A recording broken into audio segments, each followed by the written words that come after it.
Renting versus buying.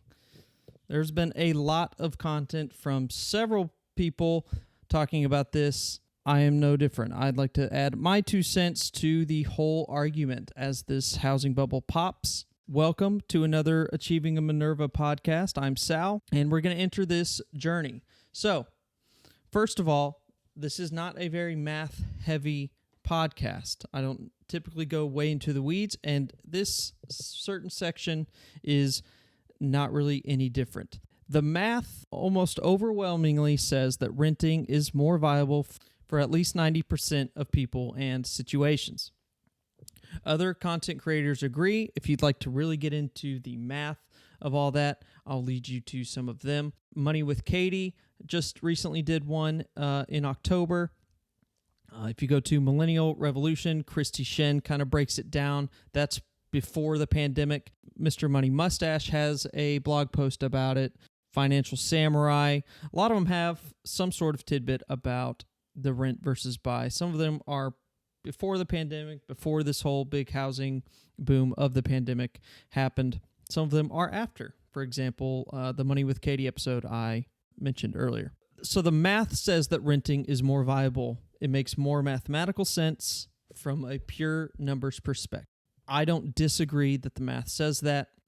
A big caveat is that it might vary by locale, and there's definitely certain situations where it might make more sense for you personally.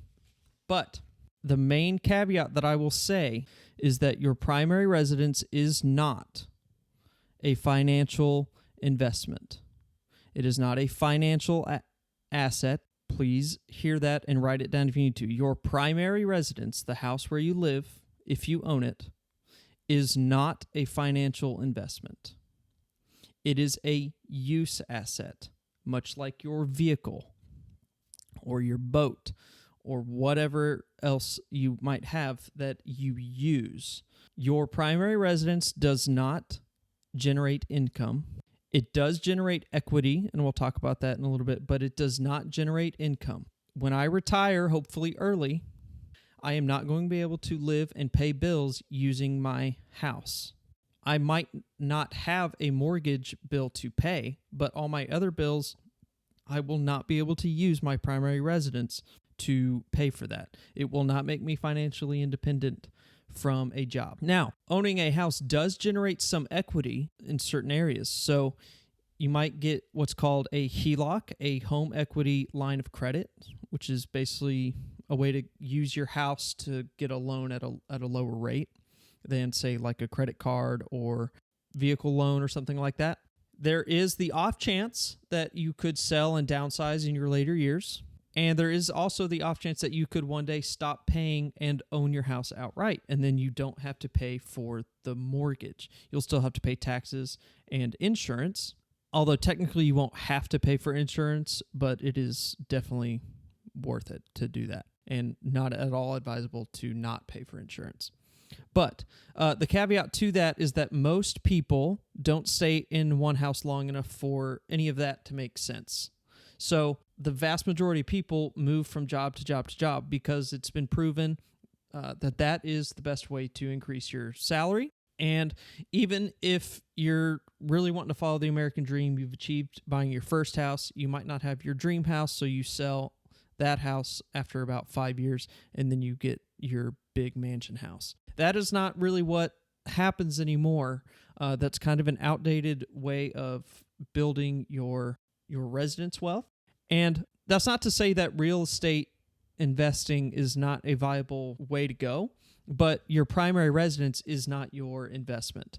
There are ways to do that. I personally don't do that, so I can't really defend it.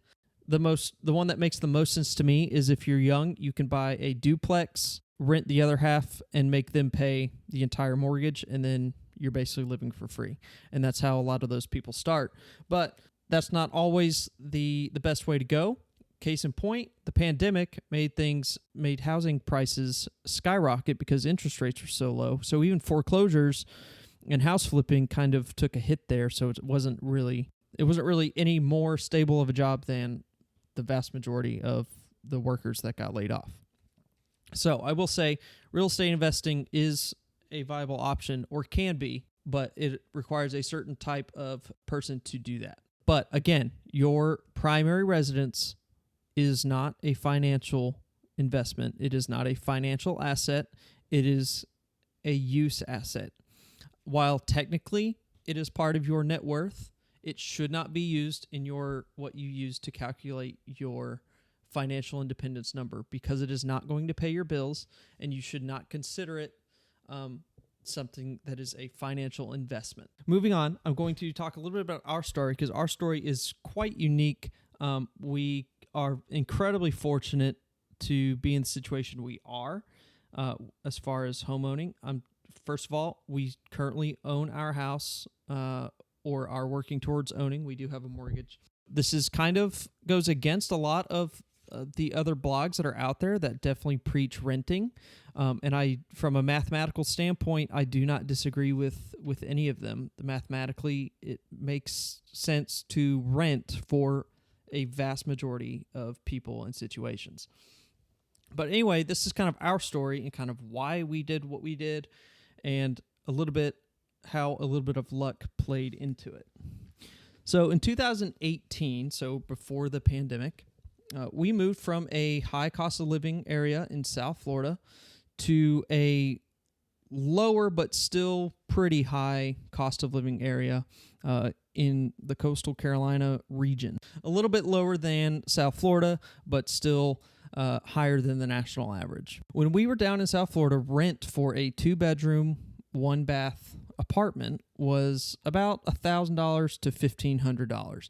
The average was probably a little more than that, but with a little bit of patience, $1,000 to $1,500 was not unheard of, and that's pretty much what we paid during the years that we lived in South Florida. And to buy a 3-bedroom, 2-bath house back in 2018, in the places where we would have wanted to live, it was going to be about $400,000 or more. And to get to the places where that price was realistic, we were going to be commuting at least an hour to our jobs. So it wasn't super viable. I'm using 3-bedroom, 2-bathroom for the buying scenario, because we want to kind of plan for the future. We're going to be there. We can't just pick up and move. So compare that to coastal Carolina, where we moved to in 2018, renting a 2-bedroom, 1-bathroom house. We were, again, we were just a couple with no kids. We were dinking it up there. Still $1,000 to $1,500 was not unheard of back in 2018. So renting in both places was more or less the same.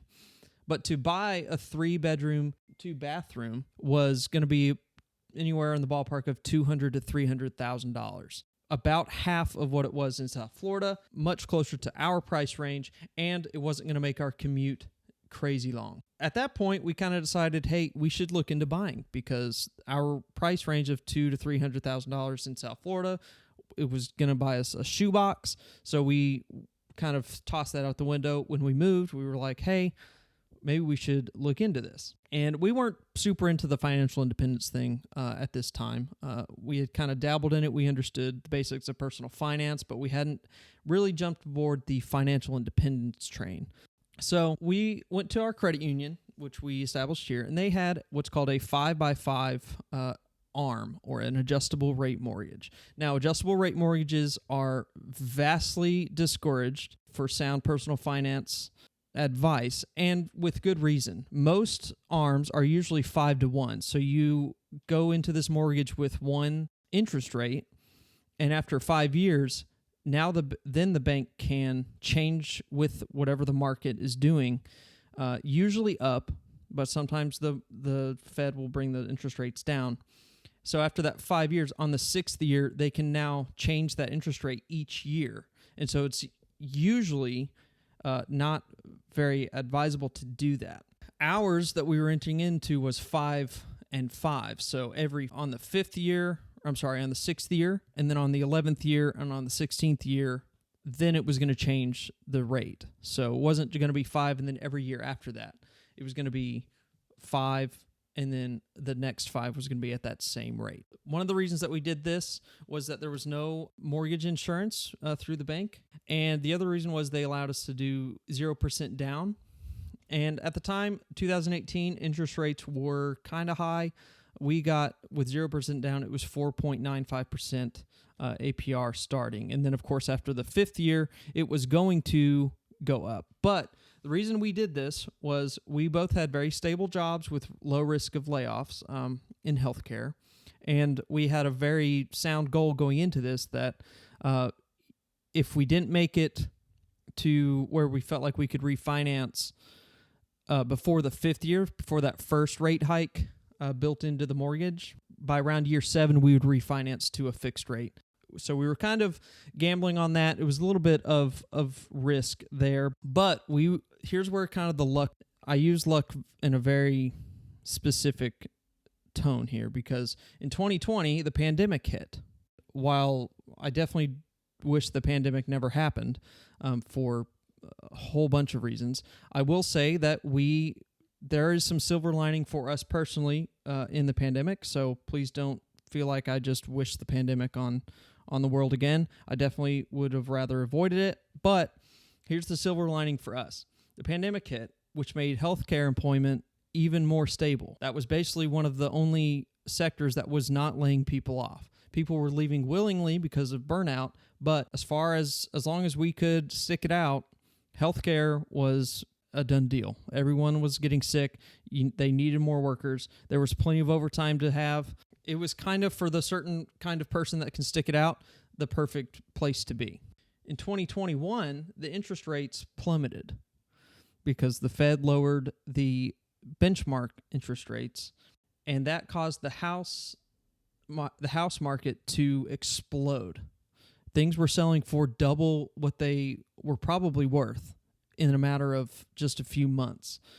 Because the interest rates were so low, people decided, or the banks convinced all these consumers that, hey, your payment can still be whatever it is your budget was, because the interest rates are so low, so you can afford more house. Most of the consumers took that hook, line, and sinker, and the value of most houses just skyrocketed. And ours was no exception. We paid a little over $200,000, and at some point in 2021, I looked at our Zillow Zestimate, and it was almost $500,000.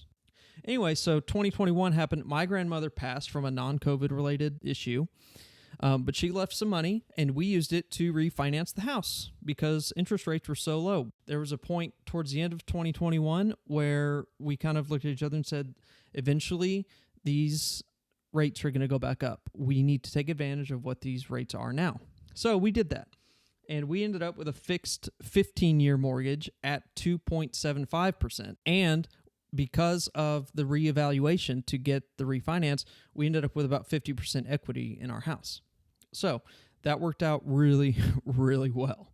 We cut our interest rate almost by half. We cut our time of our mortgage almost by half. And we increased our equity by probably 45%. Now, in 2022, that kind of gave us a hedge on inflation, which is probably the biggest pro for owning houses, is the hedge against inflation. Because now what was going to rent when we moved here at $1,000 to $1,500 is now $2,000, and our mortgage is about $1,500, and it should stay that way or pretty close to it until we're done paying the house. So that's a really lucky thing that we looked into. Now our payment is about $1,500, give or take what insurance and our escrow and taxes all is going to be. We should stay under $2,000 for the next 15 years. That's the finances of our situation. But I want to talk about the non-financials about home ownership and who home ownership might work for. So the first thing I want to talk about is repairs. Owning a home requires things break. When you rent your apartment, everything that breaks in that apartment is built into the rent or into your security deposit. If something goes wrong, you call your landlord and they hopefully fix it. And that's on them because they own the property, unless they weaseled something into your contract. But repairs, when you own a house, are going to be all on you. You own everything. Barring something that you're going to claim on insurance from a storm or a fire or something, you're on the hook for everything. So it pays to be very handy. I happen to be very handy with a lot of repairs, electrical, plumbing, some construction things from a lot of different things from my life. So being handy works a lot because buying your supplies at Lowe's and coming to fix it yourself is way cheaper than paying somebody to do it. There's been a few things that I haven't been able to do either because of time or because of knowledge. And we've had to call somebody out to come and look at something.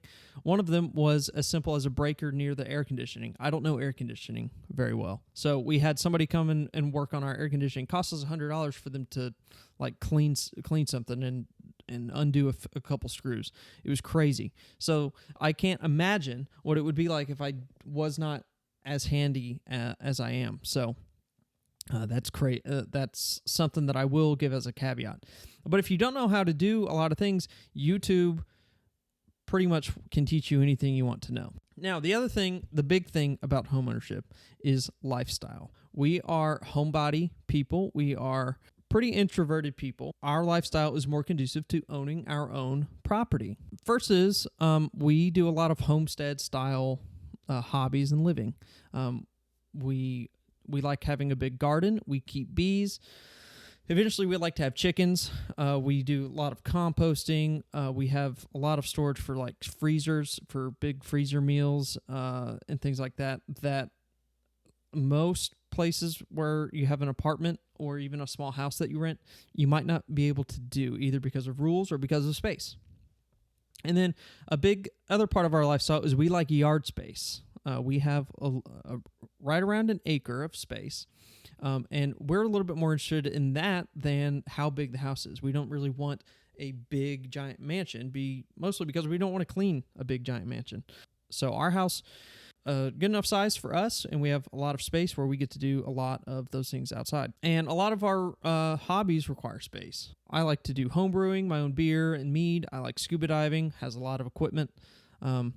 She likes to cook in bulk and make a bunch of meals. So we have big storage spaces, and the kitchen is a little bit bigger. And then the other thing is that we live in a very regulation free area. We don't have an HOA.